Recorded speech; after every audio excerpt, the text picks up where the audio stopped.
Hi everyone, my name is Grace, and today I will be talking about my case study and the research that I've been doing throughout this semester in Education 140 AC.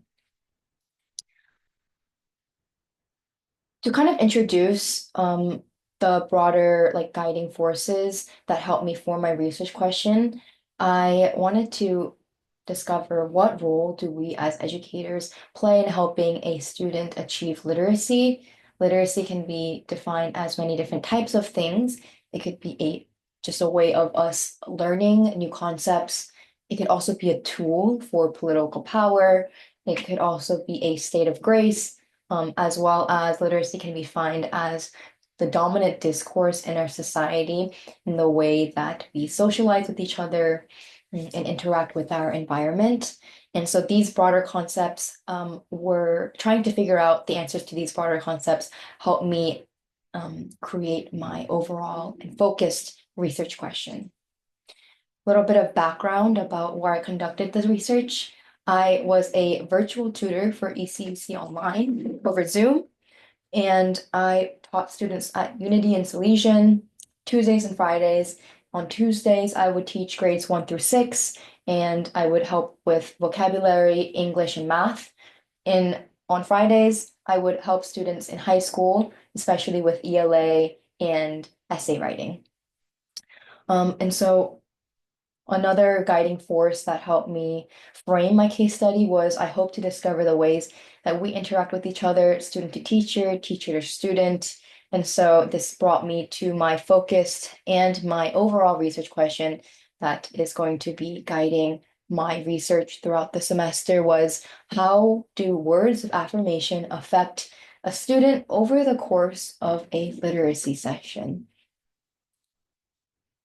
Some theoretical frameworks that were served as kind of the scaffolding for my research was the first idea of banking by Paul Ferrer.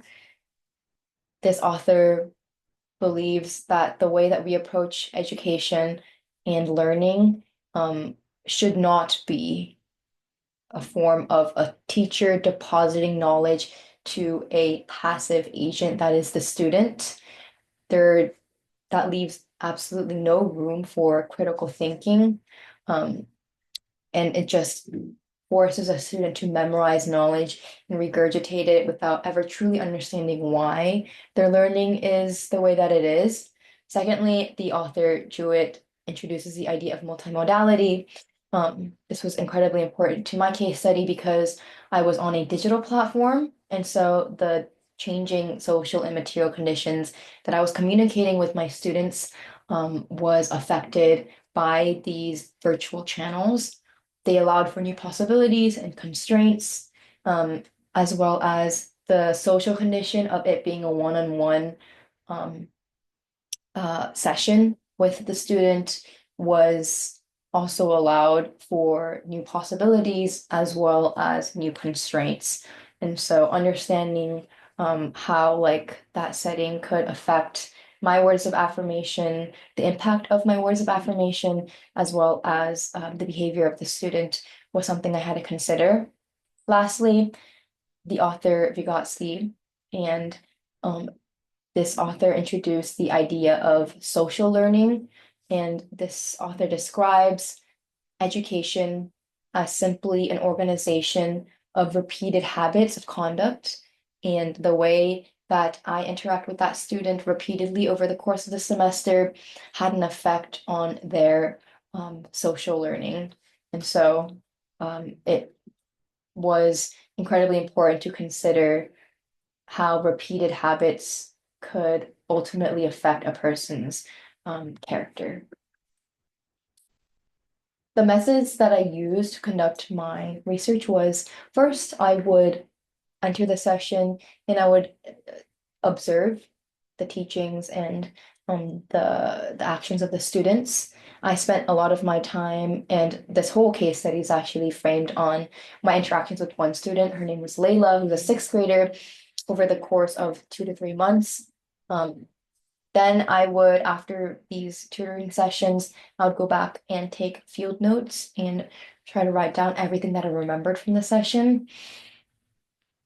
Third, I would go and code the different, if I noticed any repeating themes or patterns, I would color code them so that when I went back and saw all of my field notes side by side, I could identify like when these types of patterns would emerge, um, like at what times and how often it would emerge.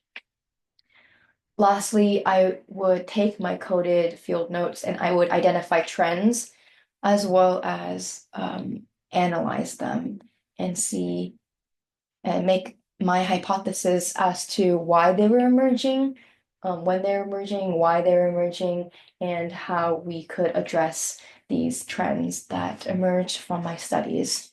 So one example of my um, observations and coded field notes was from field note number 6, where I had a code book with different terms. And also it showed the different colors that correlated to what I was noting. Some examples were words of encouragement was yellow, instances of hesitation from the student, any force of distraction, responses to distraction, anytime a student was able to utilize critical thinking, and connect it back to their personal life was noted in green. I also noted when I was gauging knowledge and guiding the student back to the right answer. So things like that. I honestly could have coded more. I think there's always room to have like different codes and more codes, but just for this case study, I limited it to 9 different codes. So what I found after observing my field notes was words of affirmation did have an effect on students' approach to learning. More specifically, it had a positive one. And the reason I say it had a positive effect was because I noted changes in Layla's behavior and the way that she approached education. First, I noticed changes in agency, changes in affect, and changes in risk taking that I believe were a result, or at the very least, correlated to the amount of words of affirmation that I was expressing. And during this entire session, keeping my research question in mind, I would utilize more than usual words of affirmation than would typically be found in a classroom or a tutor session. And so I wanted to really ensure that my words of affirmation were being heard by Layla. And if it did have an effect, it would become clear that it was due to my words of encouragement. So first, changes in agency. Um, we see here an excerpt from Field Note 7, which was the very last session that I had with Layla, where Layla took agency and pivoted from what I planned to do, which was helping her with vocabulary words. And she was understanding what she still needed to work on and advocating so that she could fill in those gaps of knowledge. And the fact that she knew what she understood and what she didn't understand was a incredible thing to see because it was such a stark contrast in behavior from the beginning of the semester, where Layla was um, almost like a passive agent in the beginning, where I would give her assignments to do and questions to answer, and she would just simply answer whatever was given to her without any questions, or like advocating for what she truly needed. Secondly, I also noticed changes in affect due to words of affirmation. For example, in Field Note 7, when I would tell Layla, wow, like your pictures are so good, you should post them on Instagram.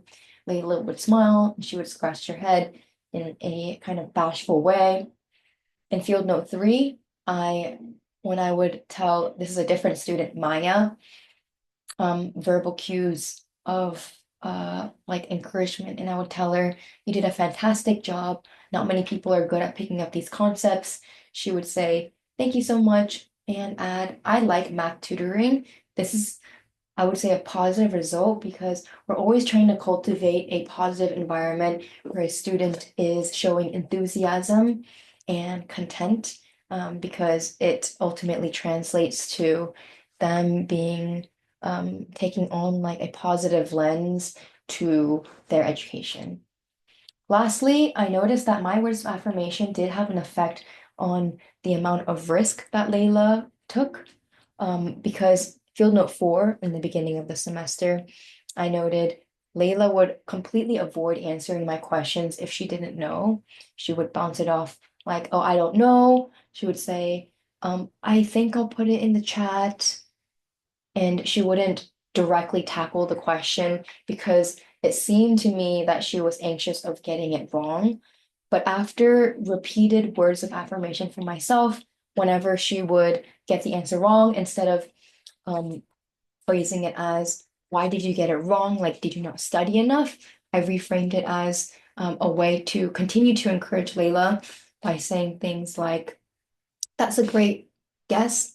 That's actually like very smart what you just answered. However, the answer is actually something else. And so instead of kind of shifting the blame to her, I would show it as an opportunity to compliment her and affirm the fact that she even tried in the first place. And so after like the whole semester of consistently doing so, I noticed that at the end in field note 7, you can see that when I asked her a question, she, instead of bouncing it off like she typically would, she would directly verbally tackle the question, even if she wasn't right.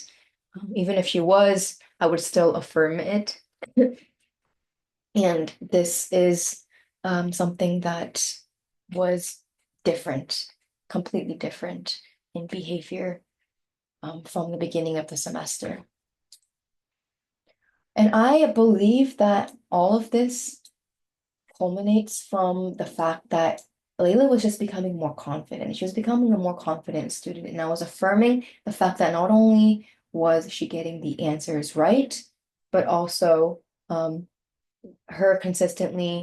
me consistently showing that she was on the right track for her education, helped her just become a more proactive and confident student. This relates back to the themes in terms of literacy, because Vygotsky, who talks about repetition and how habits are, or how the way that you approach something is just a culmination of repeated habits. So I believe that my words of affirmation was repeated so often to the point where Layla's reactions to my words of affirmation became almost habitual, where she would smile or she would say like thank you and like let's try the next question. Things like that became just kind of like part of her routine, her educational routine. And she was improving in not only her like technical skills, but also improving in the way that she saw our tutoring sessions, because everything was reframed as a positive and encouraging thing. Secondly, the ideas of Ferrer, critical thinking and active learning. My acts of encouragement and confidence building steps encourage students to take initiative and find out answers for themselves because I was able to kind of dismiss and dispel the fears of what would happen if she got the answers wrong.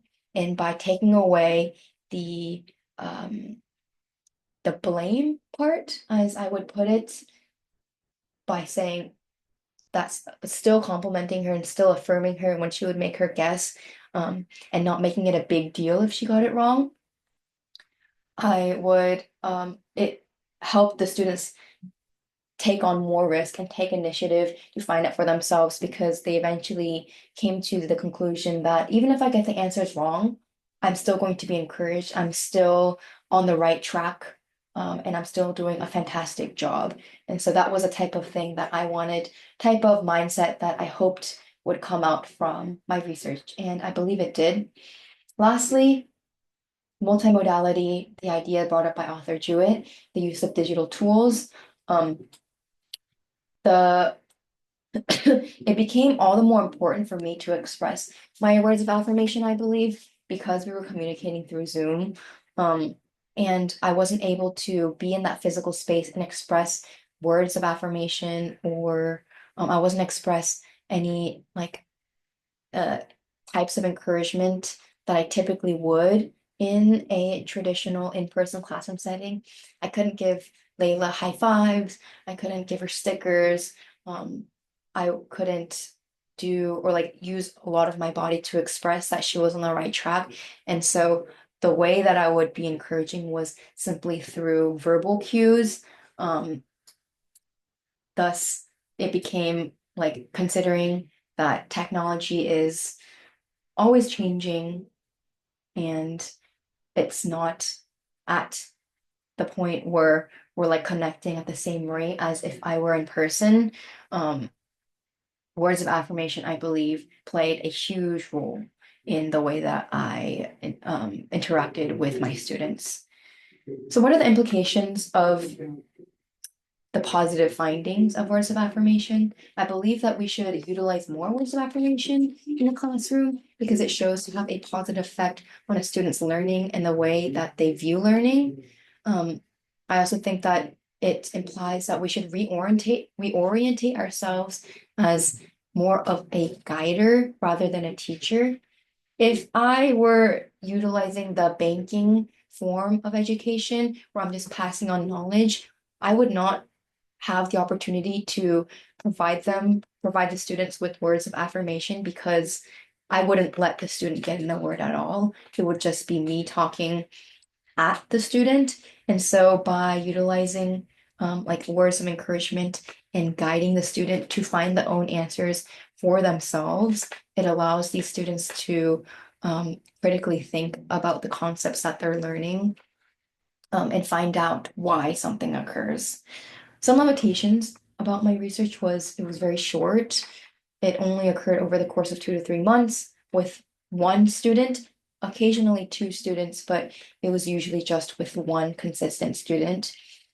There were also co-founding factors that maybe have affected my research, such as did the words of affirmation have a positive effect because they were a younger student? And if I had utilized these words of affirmation to a high schooler, maybe it would have a negative effect or maybe no effect at all. You don't know. It could have been a factor. Also, not only age, but gender, background, as well as just their upbringing could have an effect on how my words of affirmation affect them. There were also a lot of distractions in the environment that I had to consider. Um, we were in a virtual setting. I was in a quiet space, but the students were most often in a loud cafeteria where they were just on their Chromebook with headphones in. And so my words of affirmation would sometimes get lost because they were being distracted by all of these external forces. And so who knows if my words truly had an impact on them, because uh, sometimes it just like wouldn't reach them at all. There are also technological issues such as Zoom glitching. It was hard for me to sometimes see like their physical reaction to my words of affirmation just because it was very pixelated and the Wi-Fi didn't allow me to like really see their like micro expressions. So where does my research take us and where what do I want to do with it in the future? I want to figure out how the role of technology and the constantly evolving um, like technological findings can affect the way that we teach. Will there be more ways to affirm students and encourage them besides just verbally, as Zoom becomes a more advanced thing and we're able to connect like quicker and faster than ever with our students? Will technology at all change the impact of our verbal words of encouragement? And also, if I applied my study to a different classroom setting, such as instead of like a one-on-one private tutor session, if it was a traditional classroom with one student in a room full of 20 students, would that have any effect on this literacy event? Who knows? But these are my references, and that is all I have for you today. Thank you so much for listening to my presentation.